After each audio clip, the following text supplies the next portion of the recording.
What is happening, Pisces? This is your girl, Venus Archangel, here with another love reading for y'all. Welcome, welcome, welcome to your weekly love reading. This is, I said your weekly love reading already. What am I doing? But, hopefully you guys are doing all right. Okay, joining, you know, Virgo season. I know it's your opposite sign. Very opposite. But, hey, you know what? We're going to get through this month. We're going to get this month together. Okay? So, if you're unsure of your plans, go and check the description box below. Also, guys, please remember that these readings may not resonate with everybody, and that's totally fine.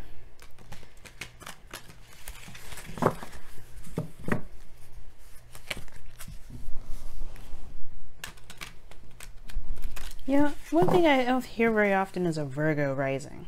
You know that? I don't hear Virgo rises very often.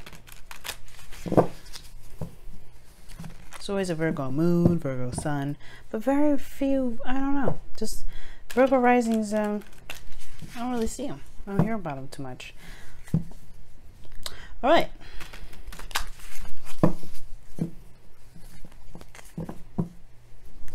One more shuffle, and then we should be good to go. Whoa, almost lost the whole deck.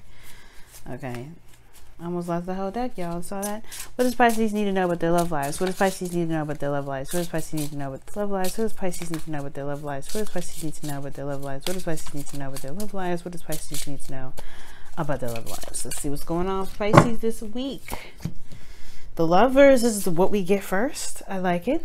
Death. Okay. You want some change. Things to be released. Some rebirth potentially. Okay, but taking a risk is the thing that may need to be done. Okay. Okay.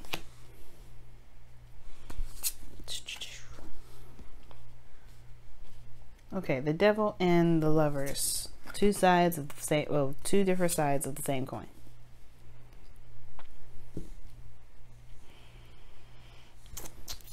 Okay. Pisces, what is going on, guys? Okay, what is happening? I know, how did I just go from that kind of like weirdly sounding voice to this? Well, hey, I can do what I want. But seriously, Pisces, what is going down, y'all? Okay, the underlying energy here is the Six of Pentacles. Okay, so there's a give and take aspect, the balance, harmony, you know, evening the odds again. You know, this is also giving, and this is the Two of Cups underneath here. So this is about the relationship. Definitely is a balance needed in this relationship. That's definitely necessary. All right. This whole reading is going to be about balance for the relationship altogether. Now, in the past, your current state of being. It's the Lovers. So there is definitely love in this connection. Love, and I feel like there is this close connective tie for everybody. Okay. Lovers just talks about love, right? You love what you love. The illusion of distance, the illusion of choice. Right? You don't choose who you love who you love. And then sometimes you may end up loving more than one person. Not saying that this is a third party situation, but what I am saying is that this here just is the basis of love, right? It's just the freeness and openness of love. It usually shows the illusion of distance, even though they're holding hands. But you know, this, you know, the deck doesn't necessarily portray that. The right away does. But your desired outcome is death.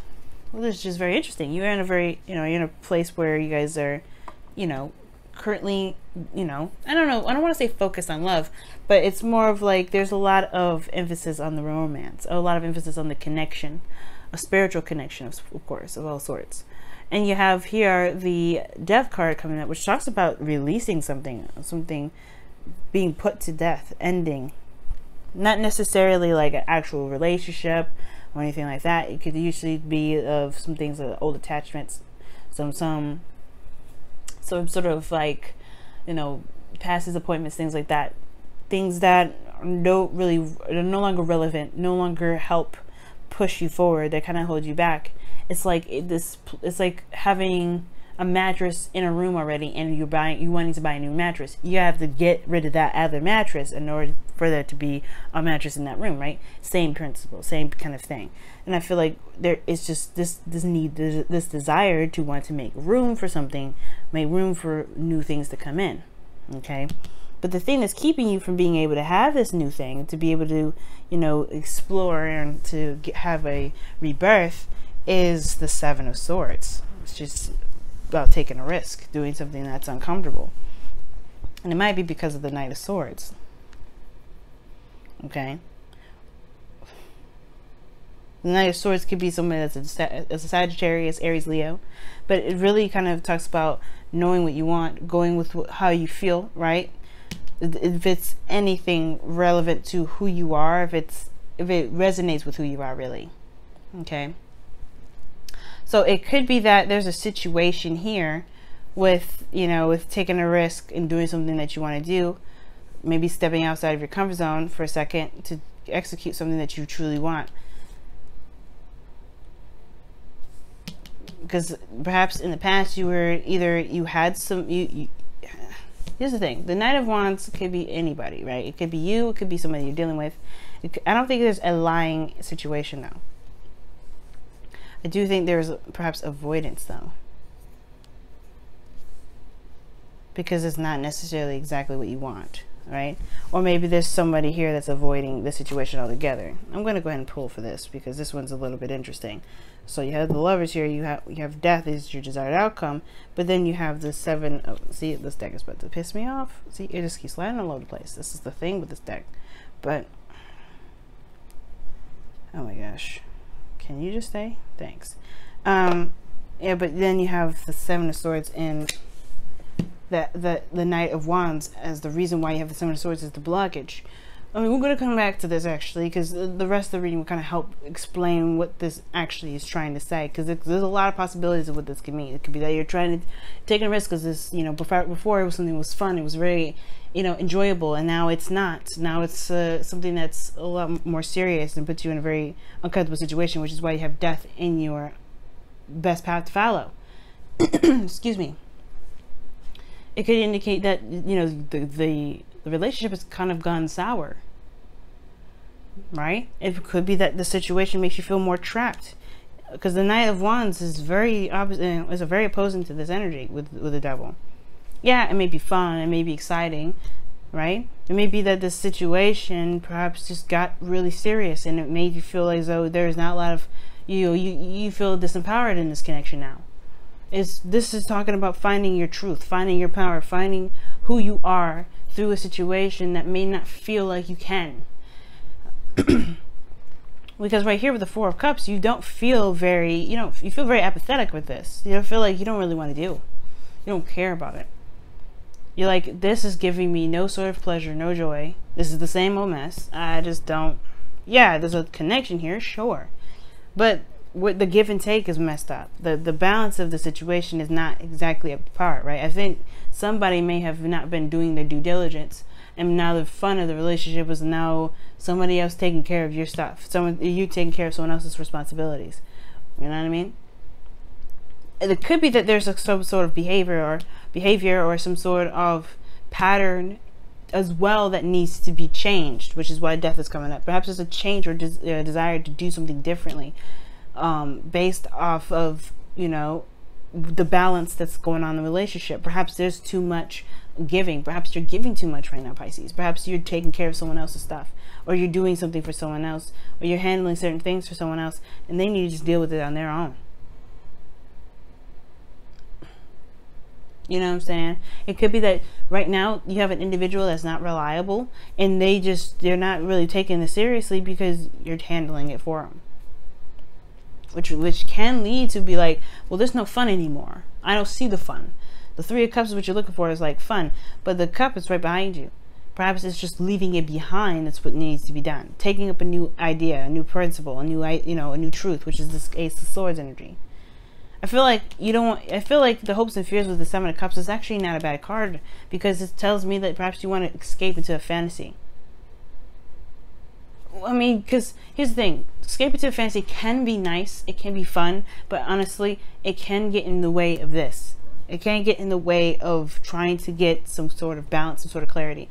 Running away and escaping may not actually be your best bet, even though your ruling planet is Neptune, and the planet of Neptune talks about disillusionment and escapism and things like that, this is probably not the right thing to do right now.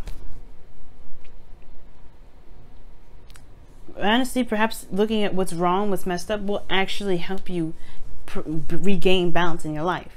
Now, I'm not saying that you guys escape or anything like that, but I feel like there's a situation, the Seven of Swords, where there is not a lot of looking at the situation for what it truly is.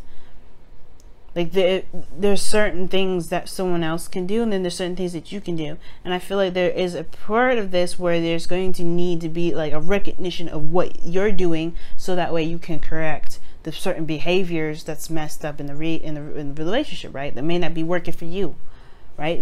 If someone else is doing this, so you do that, is that something you should be doing? Probably not, right? At the same time, it's like they're responsible for their own stuff. You got to be responsible for your stuff, right? So that's the whole thing with the balance. Someone wants to have a party all the time, and what, the power goes out because they don't pay the bills. You know, you got that's at that point you got to figure out if this is something you want to deal with. Somebody that can't really be reliable, can't be, shipping in their 2 cents. You know what I'm saying? If they don't ship in their 2 cents, then you can't be in it, right? You don't want to. You don't have to. You don't have to pick the slack for somebody because you want to be with them. If you want to do that, you can. But you don't seem like you're very happy here because you want death in your outcome. So, I mean, I was going to clarify the Seven of Swords and the Knight of Swords, but I feel like I figured it out with all of this. Because something here is just like, something is being avoided, hardcore. Something's not being looked at. Why? Because somebody's not reliable. Somebody's doing something that they shouldn't be doing. Now, these 2 cards together can be really good. Actually, these 3 here. This nice little crescent I've got going on here. Devil, Knight of Wands, Seven of Cups. This person is fun. This person is loving to be around. Like, they are exciting to be around, okay? But they can't, they're just like, they don't know how to be practical. They don't know how to be serious. Yeah, it's great that they feel something for you and you feel something for them, but that's not enough, apparently, right? And it is okay for that not to be enough. You want somebody to be able to just go ahead and say, you know what, let me go ahead and do what I need to do so that way we can be, we can be solid.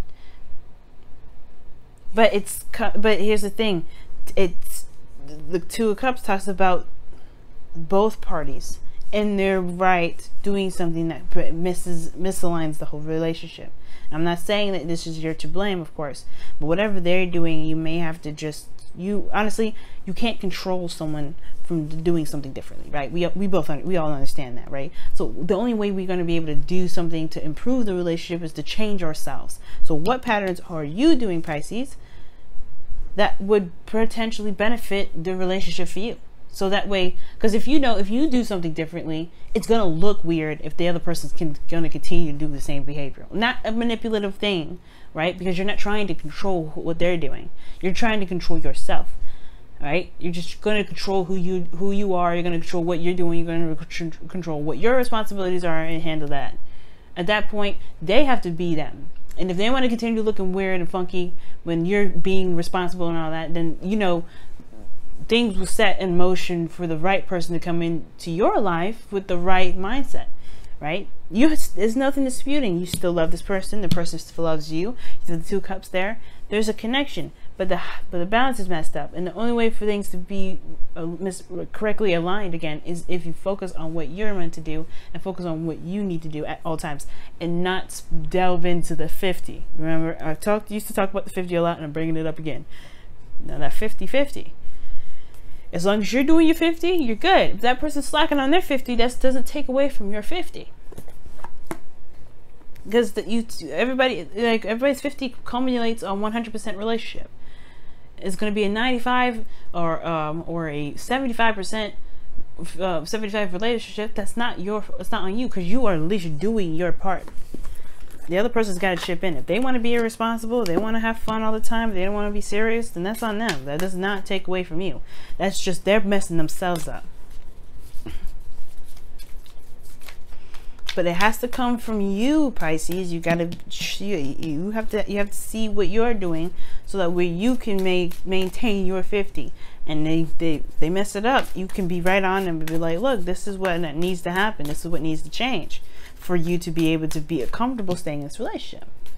Or you just go ahead and say, you know what, perhaps this may not be us. Maybe this isn't us, right? Don't be afraid to just kind of state your boundaries, state your you know, yes, exactly. Don't be afraid to state your boundaries. No place like home, Pisces. No place like home. But No Place Like Home talks about protecting the house, protecting you.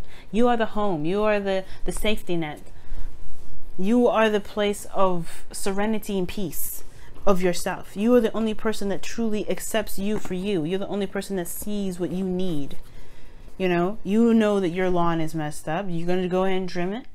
You're going to fertilize your garden. You're going to do all these things to maintain the household. Then you are the house. Yeah, so what are you doing to protect the house right now? Right? You got to protect it by creating boundaries, guarding it. That's pretty much what it's all about. Making sure nobody steps on your boundaries, making sure you handle yourself, and you know, if they want to act all crazy, then let them act all crazy. It doesn't take away from you, because you at least are protecting the house. Wow, action speaks louder than words. Appreciate this moment. Oh wow, you guys have a lot of cards. Focus on love. You guys have a lot of cards in here, but let me go ahead and really shuffle.